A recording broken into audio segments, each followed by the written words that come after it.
ಕೊನೆಗೂ ಇವತ್ತು hall ticket ಸಿಗಲಿಲ್ಲ. Hello everyone, welcome back to my mini vlog. ಅದು Kannada mini vlog. So thought for the day is when you believe in yourself anything is possible. All the best for your exams ಅಂತ ಯಾಕೆ ಬರೆದಿದ್ದಾರೆ ಅಂದರೆ, ನಾಳೆಯಿಂದ internal start ಆಗಿದೆ, so motivate ಆಗಲಿ ಅಂತ. So ಹಾಗೆ ಅದ್ರ ಜೊತೆ gold rate, silver rate, SLR, CRR, repo rate ಎಲ್ಲ ಬರೆದಿದ್ದಾರೆ. ಸೊ ಅದನ್ನು ನೀಟಾಗಿ ನೋಡ್ಕೊಳ್ಳಿ, ಕಾಮರ್ಸ್ ಸ್ಟೂಡೆಂಟ್ಸಿಗೆ ಬೇಕಾಗಿರೋದು. ಅದಾದಮೇಲೆ ನಾನೆಲ್ಲ ಕ್ಲಾಸಸ್ ಮುಗಿಸ್ಕೊಂಡು ಮನೆಗೆ ವಾಪಸ್ ಹೋಗ್ತಾ ಇದ್ದೀನಿ. ಇವತ್ತು ಆಫ್ಟರ್ನೂನ್ ಕ್ಲಾಸಸ್ ಇರಲಿಲ್ಲ, 1 o'clock ಬಸ್ ಇತ್ತು. ಸೊ 1 o'clock ಬಸ್ಸಿಗೆ ಹೋಗ್ತಾ ಇದ್ದೀನಿ.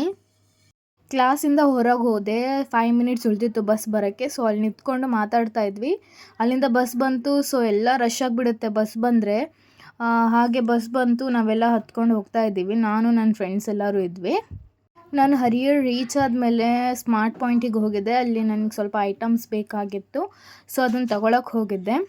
ಅದನ್ನು ತಗೊಂಡು ಬಿಲ್ ಮಾಡಿಸ್ಕೊಂಡು ಪೇಮೆಂಟ್ ಮಾಡಿ ಅಲ್ಲಿ ನಾನು ಯೋಗ ಬಾರ್ ತೊಗೊಂಡಿದ್ದೆ. ಅದನ್ನು ತಿನ್ಕೊಳ್ತಾ ಹೋಗ್ತಿರ್ಬೇಕಾದ್ರೆ ಮಾಮಿ ಸಿಕ್ಕರು. ಇವತ್ತು ರಿಸಲ್ಟ್ ಡೇ ಇತ್ತು. ಸೊ ನನ್ನ ತಮ್ಮನ ರಿಸಲ್ಟ್ ನೋಡೋಣ ಅಂತ ಸ್ಕೂಲಿಗೆ ಹೋಗ್ತಿದ್ದೆ. ಸ್ಕೂಲಿಗೆ ಹೋಗಿ ತುಂಬ ದಿನ ಆಗಿತ್ತು. ನಾನು ಇಲ್ಲೇ ನನ್ನ ಸ್ಕೂಲಿಂಗ್ ಕಂಪ್ಲೀಟ್ ಮಾಡಿದ್ದು ಇದೇ ಸ್ಕೂಲಲ್ಲಿ. ಸೊ ಒಂಥರ ಫೀಲ್ ಆಗುತ್ತೆ, ಲೈಕ್ ಓಲ್ಡ್ ಮೆಮೊರೀಸ್ ಎಲ್ಲ ನೆನಪಾಗುತ್ತೆ ಸ್ಕೂಲ್ ಒಳಗೆ ಹೋದಾಗ, ಫ್ರೆಂಡ್ಸ್ ಜೊತೆ ಸ್ಪೆಂಡ್ ಮಾಡಿದ್ದು ಎಲ್ಲ. ಕಾಲೇಜ್ ಲೈಫ್ ಕಂಪೇರ್ ಮಾಡಿದ್ರೆ ಸ್ಕೂಲ್ ಲೈಫ್ ಎಷ್ಟೋ ಬೆಟರ್ ಇರುತ್ತೆ, ಬಿಕಾಸ್ ಫ್ರೆಂಡ್ಸು ಅಷ್ಟೇ ಚೆನ್ನಾಗಿರ್ತಾರೆ. ರಿಸಲ್ಟ್ ನೋಡಿಕೊಂಡು ಮನೆಗೆ ವಾಪಸ್ ಬಂದ್ವಿ. ಈವ್ನಿಂಗ್ ನಾನು ವೆಜಿಟೇಬಲ್ ಸಲಾಡ್ ಮಾಡ್ಕೊಂಡಿದ್ದೆ, ತುಂಬ ದಿನ ಆಗಿತ್ತು ತಿಂದು. ಅದನ್ನು ತಿನ್ಕೊಂಡು ಪಪ್ಪ ಹೊರಗಡೆ ಕರ್ಕೊಂಡು ಹೋದರು. ATM ಇಂದ ಅಮೌಂಟ್ ವಿತ್ಡ್ರಾ ಮಾಡಿಕೊಂಡು, ಸ್ವಲ್ಪ ಹೊರಗಡೆ ಕೆಲಸ ಇದೆ ಅಂತ.